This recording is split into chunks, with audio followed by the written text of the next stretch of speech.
Hey guys, it's Chase, and this is my review of Prelude to Deadpool Core.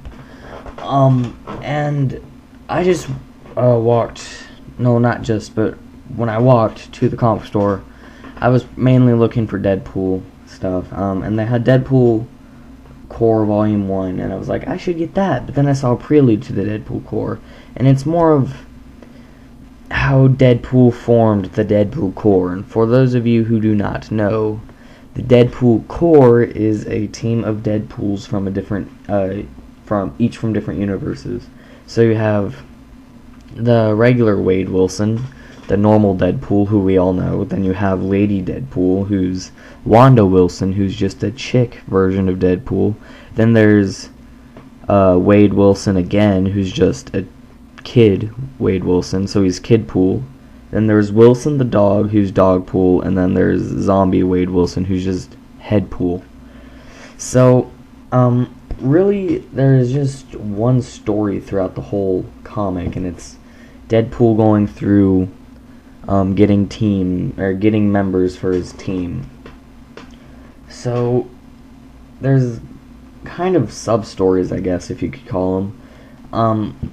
And I'll go all over each of those.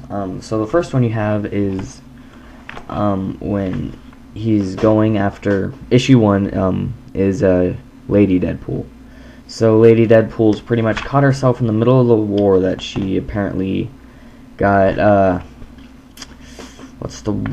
convinced into joining a side and fighting for. So she's infiltrating this one side, and then Captain America with like a robotic arm comes out, and he's all like, oh, you gotta stop this shit. So Lady Deadpool, or as they just call her Deadpool, takes down a few helicopters, and then she fights General America, who's kind of a dick. I mean, like normal Captain America seems like he tries to help this one looks like he's out for Deadpool, Lady Deadpool, and it's just kind of douchey. So they fight for a little while, and when all hope is lost for Lady Deadpool, Wade Wilson just transports, and he's all like, hey, put her down, you dick. Actually sounds like something Deadpool would say, but he doesn't say it, sadly. And he beats the shit out of General America, and he takes Lady Deadpool, and the next issue starts. And it's about... Issue 2 is Kidpool. So the story of this is it's pretty much set in a universe where everybody's younger, I want to say, because Deadpool, adult, normal Wade Wilson Deadpool, mentions that Charles Xavier, Professor X, looks like he's from the 80s, and this was written in like 2000 something. So yeah, everyone's pretty much younger, and Wade Wilson's a kid attending the School of Mutants, which is actually now more of a school than it usually is. And he's pretty much being a dick to Cyclops, and Beast sends them to detention, and they get in some childish shenanigans, and then they break out of detention, destroy a school dance. Deadpool pops up again. He's like, hey, come on, you're coming with me. That's issue 2. And issue 3 is Dogpool. So this one's more set up as a what-if scenario for Deadpool. It opens up with the Watcher. He's like, what if there was a world similar to ours, and blah, blah, blah. And then it has pretty much a parody of Weapon X. They're a makeup company, and they're working on Mascara X. And they have a dog. They're testing it on animals, which is kind of funny, because, like, PETA. And the dog's name is Wilson. They put him in this chemical. He comes out all deformed. They think he's dead. They throw him away, but something Deadpool does. He just comes back from the life, and he's like, yep. So yeah, he wanders the streets. People pretty much shun him because he's a weird, scary-looking dog, which is kind of sad because I like Dogpool. So he joins the circus, and they shoot him out of a cannon because he can't die. So this is pretty much now his new life. And at the circus, the people in the crowd are the guys who created Dogpool. And they're all like, whoa, we can sell millions. this test subject.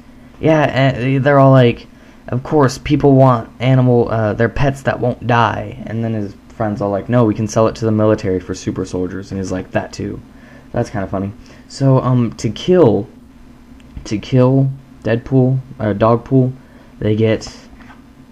they create another weapon out of a dog, and he is Wolverine, dog Wolverine, which is kind of funny considering he's named after an animal, even though he is an animal.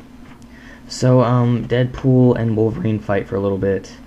Wolverine loses, Deadpool comes out, and he takes Dogpool to join his team. And then the last is Headpool. Headpool's section of the book seems the most well written, I want to say.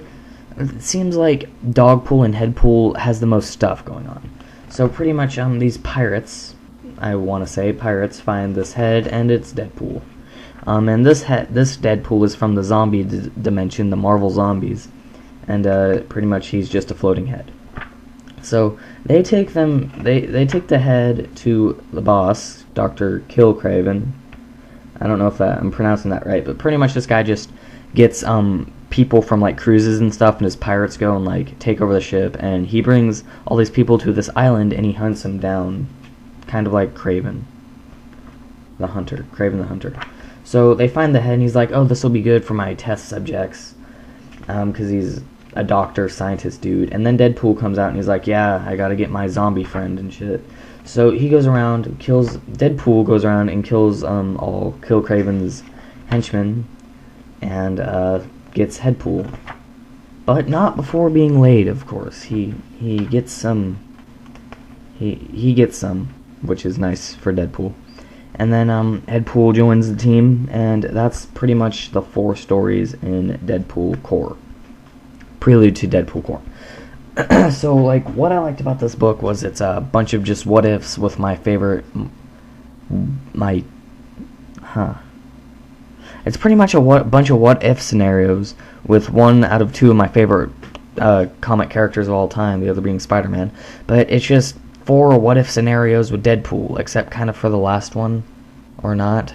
Except kind of for all of them. They're kind of what-if scenarios and kind of not. I say kind of because they involve the normal continuity, but they're not because they involve the normal continuity, but they kind of are just because it's a different scenario. My favorite out of all the stories has to be Dogpool, just because seems more like a parody, and I like that. It's funny because the art in the Dogpool section is really awesome. The fact that he's a dog superhero is funny, and he doesn't talk like Crypto the Superdog. So yeah, that was enjoyable. My least favorite was probably Headpool, but even though it's my least favorite, I still really enjoyed it just because Deadpool. I say it's my least favorite just because, I don't know, it's just something that the others didn't have. Like, it was more of a pirate setting, kind of, and I'm not big on pirates. So that's why.